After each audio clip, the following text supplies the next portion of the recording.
Hello everyone, this is Highlander from MTG Cardsmith doing another custom Magic the Gathering card review, and today we're reviewing another card by TGBC for his set Battle for Freedom. So let's see what we got here. This is Milina, test subject. Oh boy, is that a band-aid on her eye? What did they do to her eye? Did they take her eye out? Oh no, poor Milina. All right, so so she's a 1 blue 0/1 legendary human. Whenever an artifact enters the battlefield, add a time counter to Milina, test subject. Pay 2 and 2 colorless, remove 5 time counters, exile Milina, test subject, then return her to the battlefield transformed. Okay, and then she flips into Milina, synthetic being. Oh, she's all grown up. And now she's sultry. All right, so she started as a little anime girl, and she flips into a real life sexy robot. Okay, so this is another legendary planeswalker. +2 scry 1, then draw 2 cards if you control an artifact creature. Yikes! Okay, -1, target opponent discards a card if they control no artifacts. Okay. All right, -9, create an emblem with, whenever you cast a non-artifact spell, create a 1/2 colorless cyborg creature token. Okay. So there's another flip card. Man, these flip cards, there's like so much to them. Okay, so let's dissect this here. So whenever an artifact enters the battlefield, you add a time counter to her. So, okay, and then you pay 4 and remove 5 counters to flip her. So essentially, this is a 1-mana card that does nothing until you play 5 artifacts. Let me read this, actually. Mandatory enhancement procedure starts at age 5. Refusal will result in punishment. Public service announcement. Okay. Mandatory enhancement procedure. Okay, so I get that. She starts. Okay, so she's a baby, and then when she hits age 5, then you get to transform her. So I get that. What I don't quite get is how artifacts like make her age. You know what I mean? Like I feel like this should just be at the beginning of your upkeep. Like at the beginning of your upkeep, you add an age counter on her, and every age counter, that's how old she is, right? And then you remove 5 age counters, and you flip her. Whereas the artifact thing doesn't exactly feel like it's really flavor wise working here, you know. The other thing I would say is. I don't know. Why do this colorless thing? Like, why use colorless mana here? I don't know. I tend to not be a big fan of this, because this is basically only a mechanic in like one set, right? This is like, so you remember in the last card when I was reviewing Sabrina, Lenier's sister, and I said I like that you didn't actually put evolve on the card, even though the card itself basically had evolve. You're kind of doing the opposite here, where you're taking a mechanic from like one specific set and throwing it on here, right? So unless, now it could be that your set has colorless as a theme, but unless it does, I would just make this cost just 4 generic. I like, there's no real reason to force to like, this card does nothing on its own. So really this is more or less a planeswalker card with suspend, right? So like, why make it even harder to flip this by making it require 2 colorless? I don't really see, it just doesn't feel good. I'd rather this just be 4 generic, or I get that, like, she's being enhanced, right? She's like turning into a cyborg, so like maybe require them to sacrifice an artifact, for example, right? And that way you sort of still get your artifact thing in there, where it's like, okay, so every turn you add a counter to her, and then on turn 5, you can pay, say like 3 or 4, sacrifice an artifact, remove all our counters, and then flipper, right? Um, so yeah, okay, so that's the front part. Let's take a look at the back part. So here's Milina, synthetic being, and I get it, she turned into a cyborg. So I mean, story wise, I think this card's kind of cool. Like, I like the flavor text here; it really adds a lot. I get this, I get the idea behind this, right? She's like a child that is being experimented on, and then she eventually turns into a sexy cyborg, right? So that's cool. I like the story here. So, okay, this is Planeswalker. Scry 1, then draw 2 cards if you control an artifact creature. That's very powerful. This is very powerful. I'll just say that, right? Well, okay, it's conditionally very powerful, I guess. You do have to have the artifact. You do have to have an artifact creature, and then you only draw. You only draw 2 cards if you control an artifact creature, right? Now, this card wants you to play artifacts. I know I said maybe not have that, but let's just say this card's saying the exact same, right? So this card wants you to have artifacts anyway to flip her, so there's a good chance you're going to have an artifact creature in play when she flips. And that makes this extremely powerful. I mean, scry 1 and draw 2 for a +2 is like bonkers.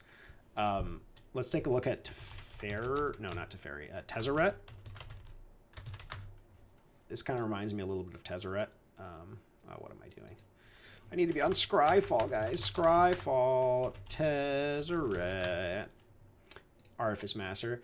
So this reminds me a little bit of Tezzeret, where Tezzeret makes Thopter tokens, and then he says draw a card. If you control 3 or more artifacts, draw 2 cards instead. But this is a 0 ability, okay?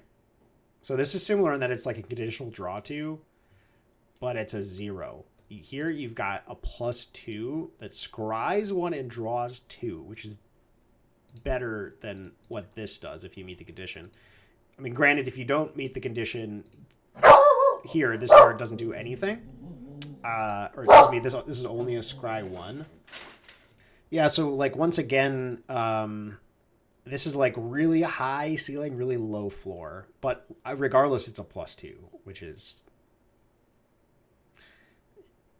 Yeah, I mean, it seems very strong.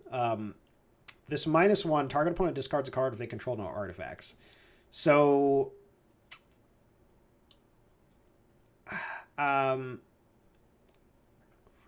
that's fine. Blue doesn't generally get discard, really. So that's maybe something I would keep in mind. It would actually be okay if this card had a like blue-black border. So it's like she flips into like a blue-black creature, and then all of a sudden they discard. So I would rather see that, I think. Just make her like a blue-black, and then all of a sudden this is like fine to do, you know what I mean? But it's only if they control no artifacts. I feel like I would literally never use this ability because the +2 is so good. Like, I guess the only situation I would use this... So this is like incredibly situational, right? Because it's like, okay, so in the situation where you don't have an artifact creature and they don't have any artifacts, then you can make them discard a card, and it's technically better than scry 1, but then you're -1ing her loyalty, so I would just scry 1 at that point, probably. Unless maybe they had like only 1 card in hand, then I might use this. This one's like very situational, and this +2 just seems way better. Let's go. Okay, so -9. Create an emblem with whenever you cast a non-artifact spell, create a 1/2. And this is kind of strange too, because like this card wants you to play artifacts in your deck, especially artifact creatures. But now all of a sudden you're getting an emblem with whenever you cast a non-artifact spell, you get a 1/2 colorless cyborg creature token that's not an artifact. I just find that to be a little weird.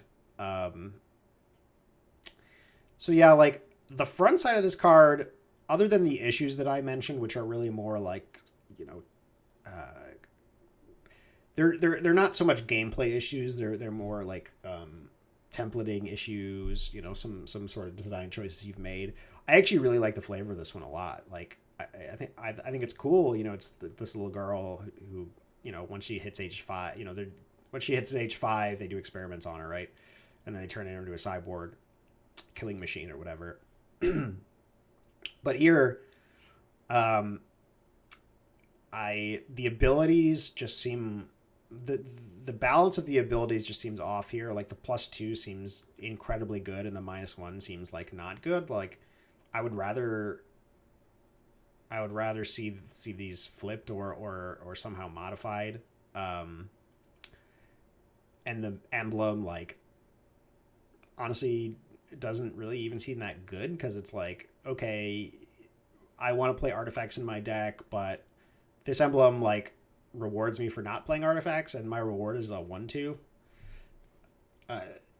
You know, it just doesn't seem that strong. So, and the other thing is, you know, you have such a strong storytelling here on the front of the card, but this card, like, the abilities of this card don't actually tell me what Milina is. Like, yeah, she's a synthetic being, but, like, why did they turn her into a cyborg? So she can draw cards, like, you know, she can see the future maybe, but then she also does discard. So, like, I'm not buying exactly what's like. Not that I'm not buying, but I don't. You're not storytelling it really here on this side. It doesn't feel like, or if you are, I'm just not getting it, right. Like if she flipped into like a blue-black creature,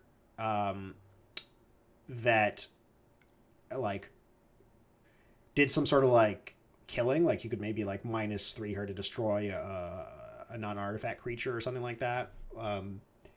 Then all of a sudden I'm like, okay, I get it. She's like a little girl, right? And then they experiment on her and they turn her into a cyborg killing machine, right? Like that would make sense. But here the abilities feel a little bit out of, like, a little bit out of place. You know, they're not a yummy goulash. You know, there's some, they seem like sort of random ingredients put together.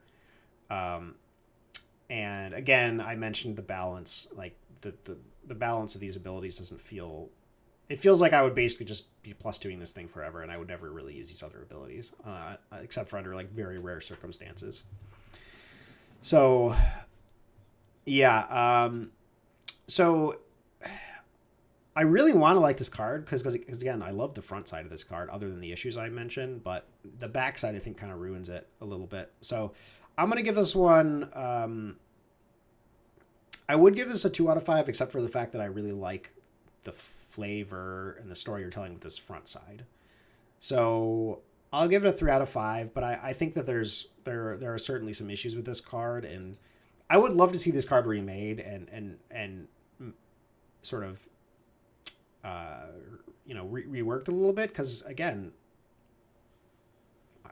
I really love what's going on here. It's just like you turn the page and then all of a sudden you're like, oh, okay, now I don't get it. Like, what's going on?